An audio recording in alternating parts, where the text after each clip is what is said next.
while we're waiting for some more people to jump on, how about if I show you some Happy Mail I got recently? I'm trying to flip this around so you can see it correctly.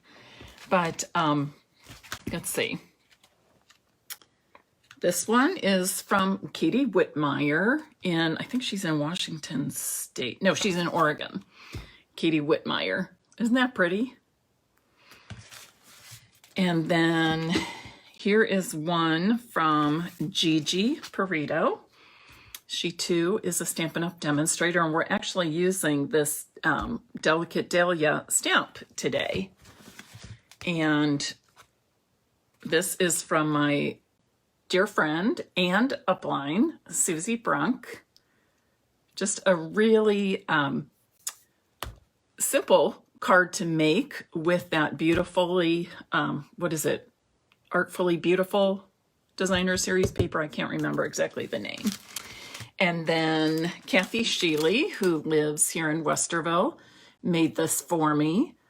So she basically made like background paper and then used that as part of her card. And then she also made me this cute little hand sanitizer holder. Isn't that cute?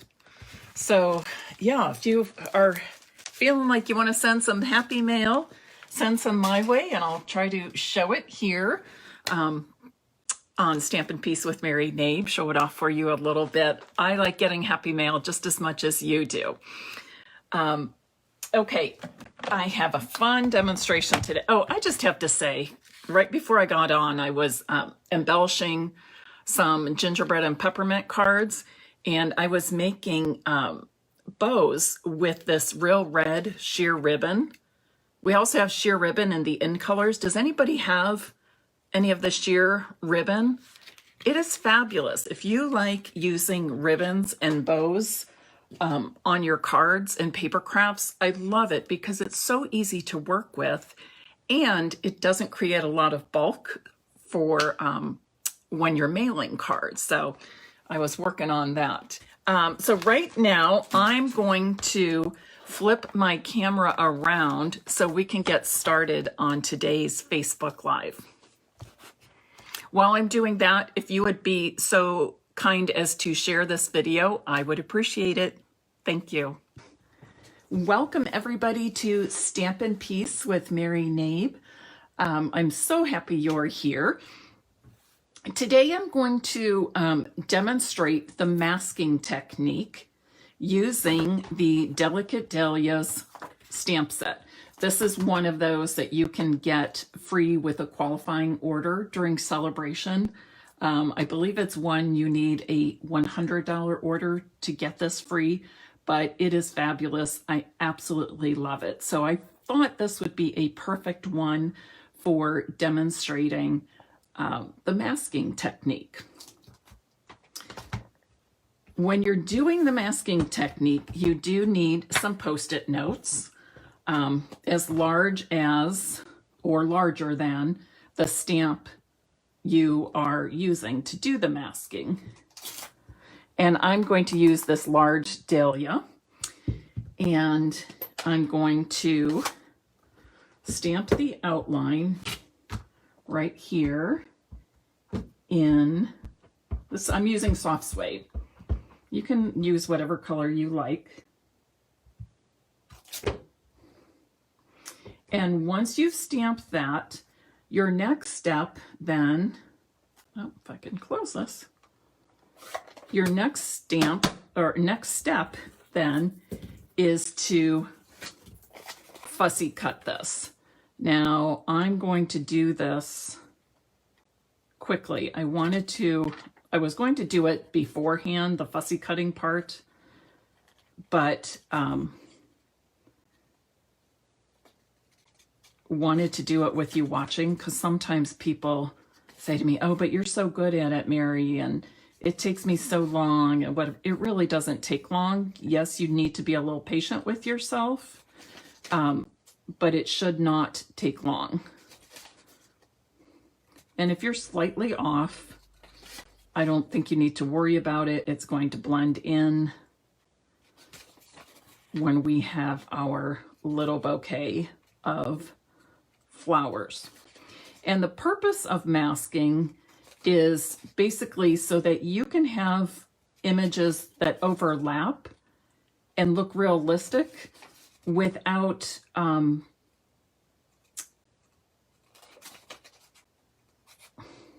I guess I should say, so that it hides what would be hidden,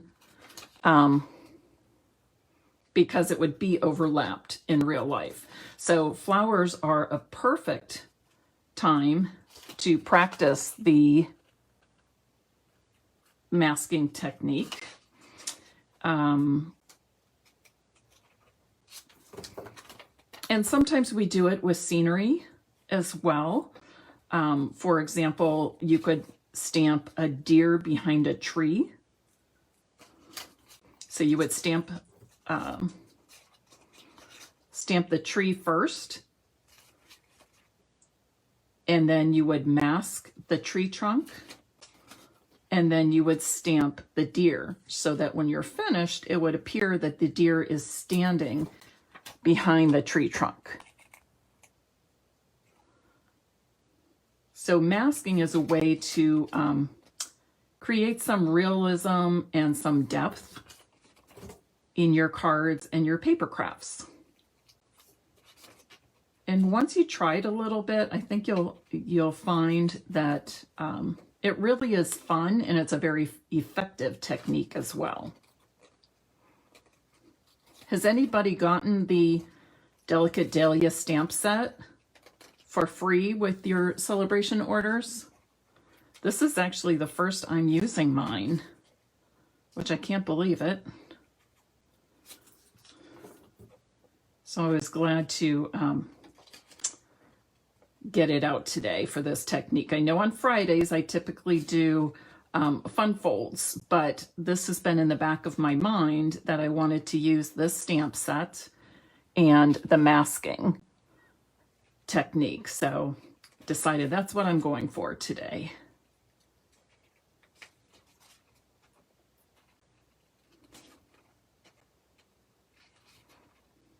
You can see it's not taking me too long, a few minutes.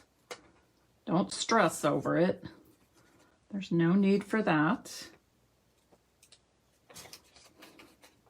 A few minutes, but not a long time.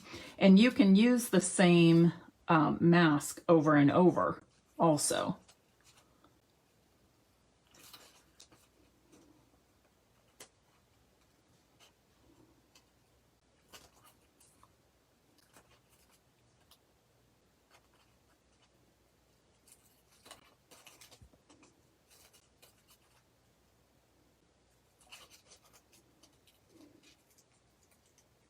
Okay, so thank you for your patience on that.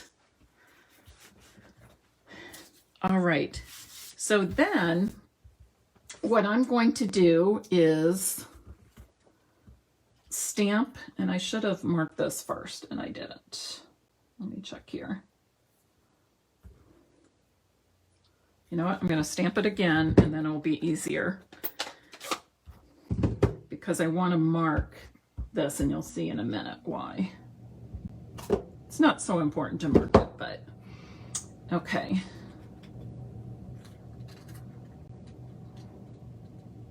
All right, there it is. That's the match. So I'm just going to put a mark right up here. And that coordinates with the mark I have on my outline stamp set, and it's also going to coordinate with the mark I have on my stamp that creates the tones and textures on the inside of that stamp.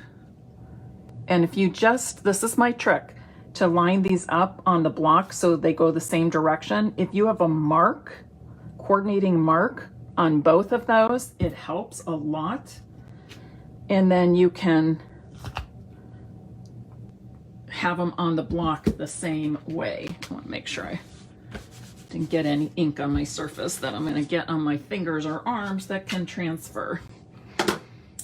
All right. So I'm going to go ahead and stamp my first flower. And I'm actually going to stamp the outline of all the flowers with this soft suede ink. Okay.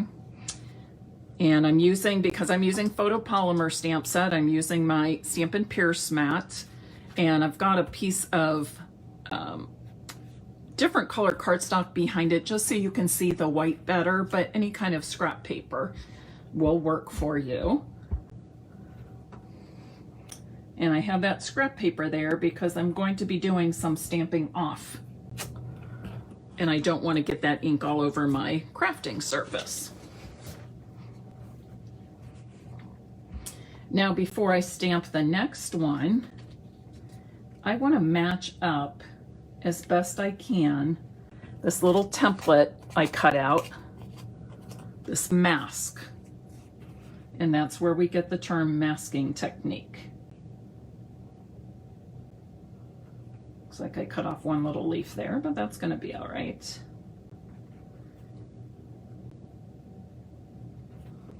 You don't have to use a Post-it note, but it can help hold it in place.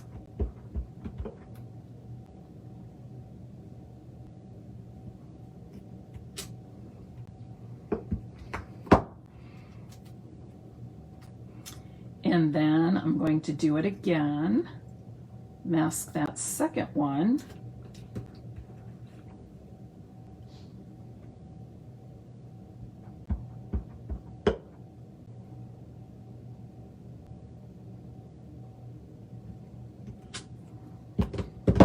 And there's a third one. So you can see it looks like one flower is in front or behind the other. And that's the purpose of masking. So let's add some color to our flowers now. I chose 3 different colors just because I thought it would be easy for you to see how it actually looks with the 3 different colors. It's a little bit easier to show the results of the masking technique. So I have Poppy Parade, Highland Heather, and Bumblebee.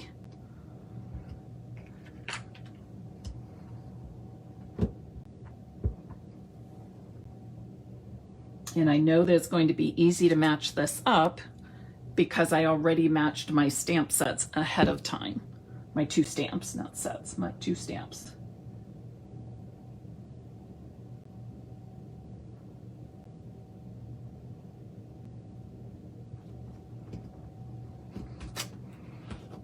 Okay, looks pretty good. Now, before I do the second color, I want to be sure, you can't see it, but I have my chamois in a plastic container off to the side here. I want to be sure and clean that Poppy Parade ink off the stamp before I use my Highland Heather. Now here again, I want to use my mask.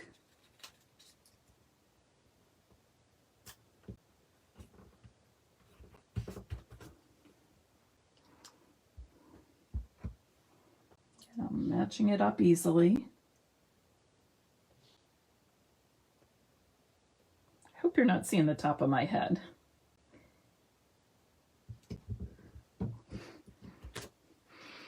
And if you were seeing the top of my head, it's because it's easier to match up your stamps when you're looking over the top rather than at an angle, right? Rather than looking at an angle. If you want things placed on top, you want to look over the top. The nice thing too about this Dahlia stamp, while this is made to fit the outlines, if you're off a little bit, you don't have to worry about that, okay? It's flowers. It all works. I certainly don't worry about that. Those tiny little, and you can see on some of them I am off a little bit. But overall, it looks like I've done a really good job stamping the inside of my flowers. You don't want to be stressing yourself out. There is no reason you should be stressing yourself out when you're stamping. Should always be fun.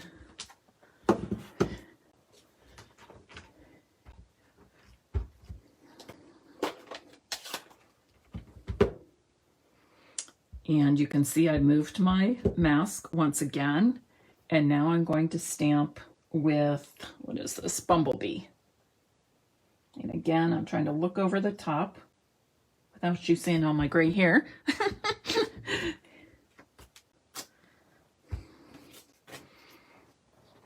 Okay, so you get the idea of you can stamp using the masking technique so it looks like things are in front of or behind other images. Now we're going to add some leaves. And I think for this, well, I will stamp the outline in the soft suede again. Or will I? I'm trying to think here. No, I'm not going to.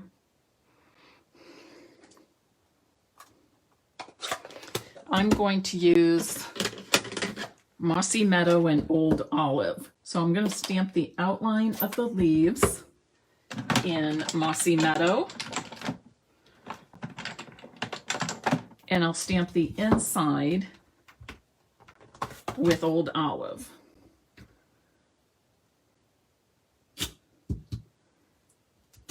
And these don't require me to put marks on because they're easy enough to match up. I'm once again going to use my mask.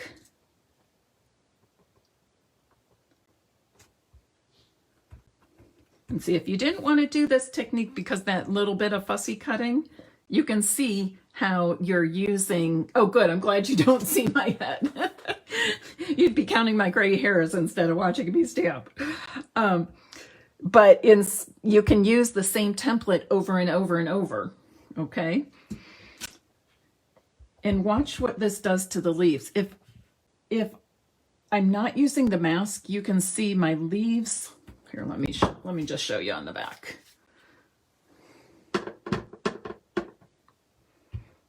I'm not stamping the outline. Isn't that pretty without the outline too? But can you see I'm trying to get in there close with the leaves, but it almost looks a little unrealistic that it's not really attached because the stem of the leaf wouldn't be coming out that far from the flower. So watch what happens when we're using the mask.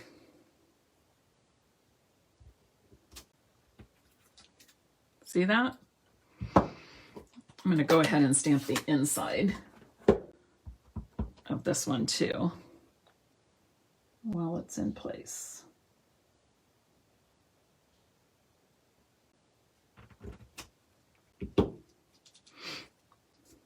So now it looks like my leaves are coming from underneath the flower.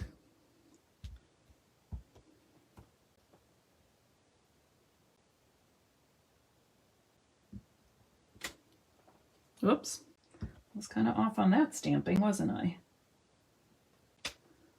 Well, that one's pretty dark, but that's okay. But you can see how it looks like the leaves are coming out from behind the flowers. I'm going to move my template over again.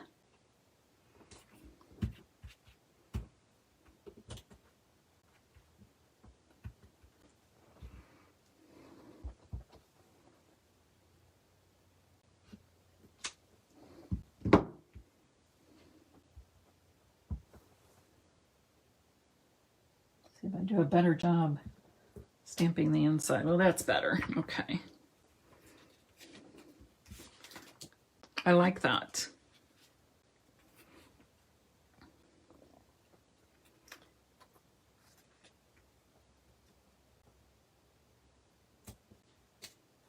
Actually, I think I'm going to stop there. I am going to stop. No, I feel like I need a little green.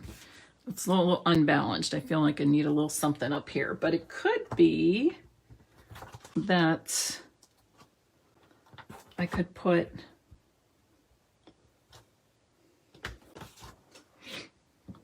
okay, let me put a little green and then I'm going to show you what I'm going to do. We're going to add a sentiment. And then we'll finish off this card. And somebody, of course, because you know how I am, somebody needs to win this card. How many of you have ever done the masking technique? Oh, Donna, 17. It's not nearly as many gray hairs as I thought I had, so I guess that's okay. But thank you for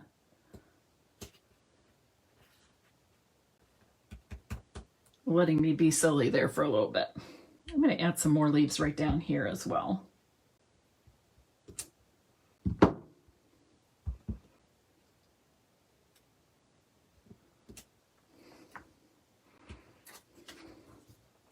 Ooh, I like it. You know what? I feel like I need a little green right there. And see, I can just keep going if I want, or I can do just a little bit.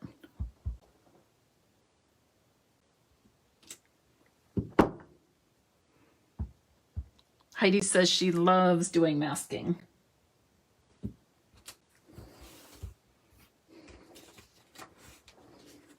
Oh, that's awesome. I love it. What do you think? Okay, why don't you help me out here? This piece of paper, this cardstock, is 5 inches by 3 3/4 inches. And I'm using a white card base, but I do want to mount this on one of the colors I've used. So which one of the colors would you use to layer behind the stamped cardstock? Would you use Poppy Parade, Highland Heather, Bumblebee, or one of the greens, Mossy Meadow or Old Olive? Donna, that's exactly right. She says it's very dimensional. Yes, it has a totally different look. Let me show you this. Okay. And what I'm going to do here is just stamp the outlines had I not used the stamp.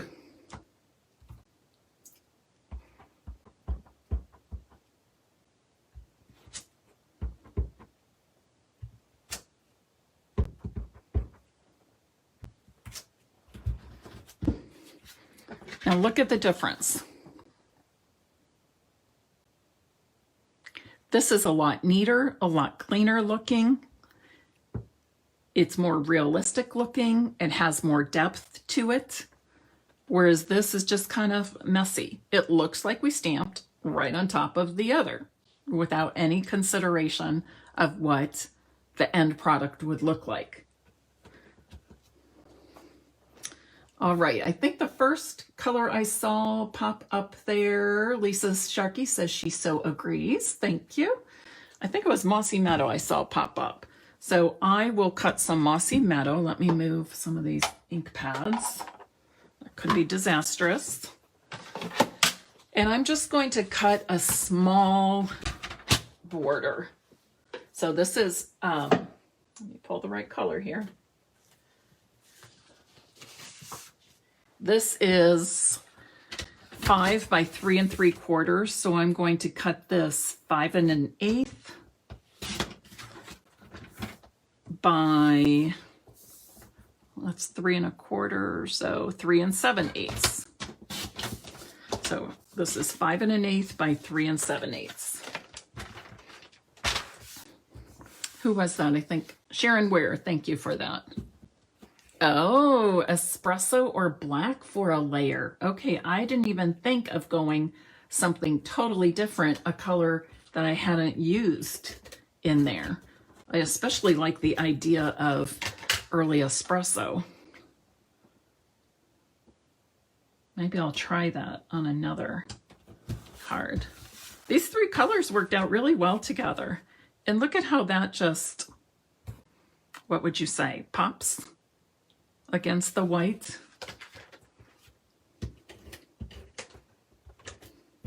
But the flowers just stand out so much more with the masking technique.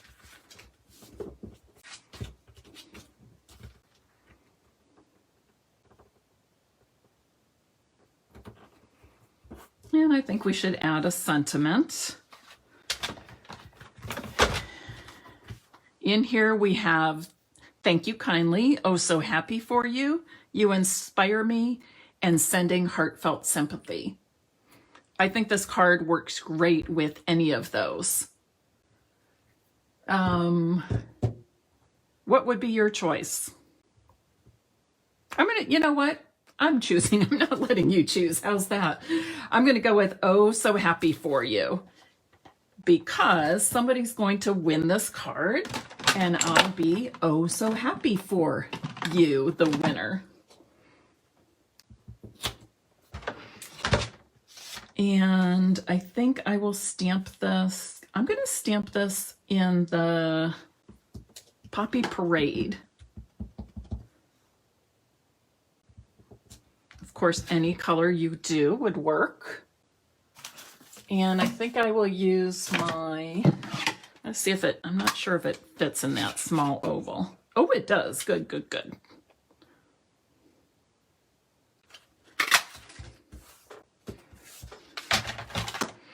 And I'll pop this up with a couple of dimensionals. I do like this. Fran, I agree with you. I like this one. Oh, so happy for you, because you can use it for so many different occasions or reasons for sending cards. Do you think we need a background on that? I think I'll just let it go, because I think if I get too big on a larger oval,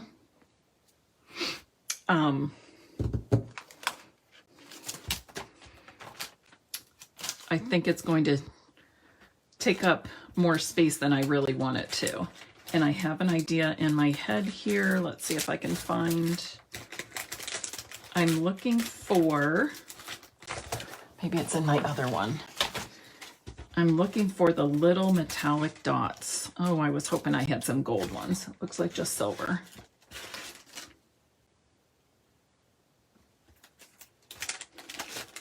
Do you ever do this? You have to go through all your little embellishments before you decide which one is that. Oh, how about these?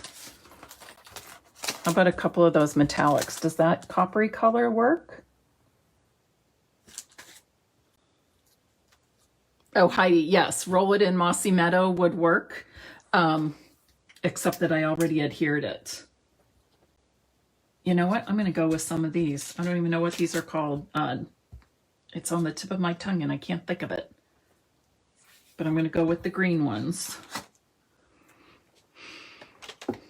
I want to say Elegant Gems and that. Delicate Gems, maybe? I'm not sure. Let's see which color you like better. Oh, I think I like this one better. The green with the red is looking a little too Christmassy for me on this card. I can't think of what these are called. Delicate Gems? Elegant Gems? Something like that. Oh, okay, I like that. What do you think?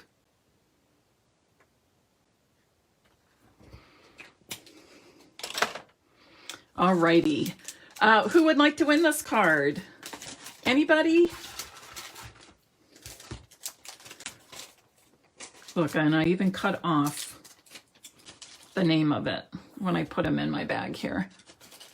Starts with a G. Genial Gems. That's it, Donna. Donna, are you a demonstrator? Genial Gems. Okay, if you would like to win this card, would you please type the word masking in the comments? And then I will choose a winner from those of you who have typed the word masking. And that is the name of the technique we use to make this beautiful card. And just a reminder, the stamp set we used is Delicate Dahlias. And it is one of our celebration sets that you can earn free with a qualifying order. Oh, I'm seeing lots of hearts. I guess that means you love the technique and hopefully love the stamp set just as well. All right, everybody. Thank you so much for being a part of today's Facebook Live. Thank you for your participation, your sharing, your viewing. I appreciate you all, and I wish you a wonderful weekend. And go Buckeyes. Bye-bye.